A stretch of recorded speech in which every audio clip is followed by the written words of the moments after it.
अस्सलाम वालेकुम। मेरा चंद, मेरा मक्खन, मेरी मलाई। अज रब्बों ही सियासी डेरे वालियां नाल साडी मुलाकात हो गई है। मिठा साहब ते चट्ठा साहब, तुहानूं पता दो ही बंदे ने जिहड़े यूथियां नूं जनाब जी मत्थे ते वजदे ने।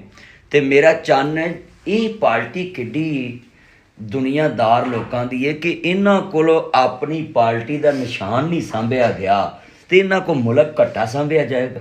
जी बिल्कुल मदनी साहब, गल तुहाडी बड़ी 16 आने में वही निशान ही कोई नहीं।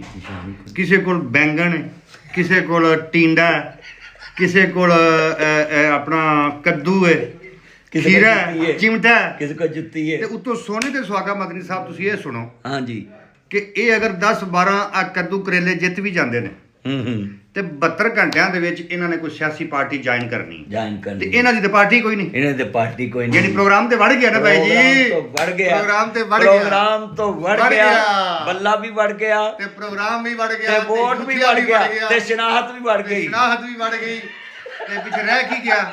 ਛਣਕਣਾ ਰਹਿ ਮੁਲਕ ਦਾ ਨਾਂ ਗਿਆ, ਰਹਿ ਅੱਲਾ ਦਾ ਨਾਂ ਗਿਆ ਤੇ ਰਹਿ ਸਾਡੇ ਪਾਕਿਸਤਾਨ ਦੇ ਦਾਰਿਆਂ ਦਾ ਨਾਂ ਗਿਆ। ਗੁੱਡ ਬਈ, ਪ੍ਰੋਗਰਾਮ ਵੜ ਗਿਆ ਜੀ, ਵੜ ਗਿਆ। ਮਿੱਠਾ ਸਾਹਿਬ ਡੁਮਚੀ ਬੜੀ ਵੱਜ ਗਈ ਹੈ।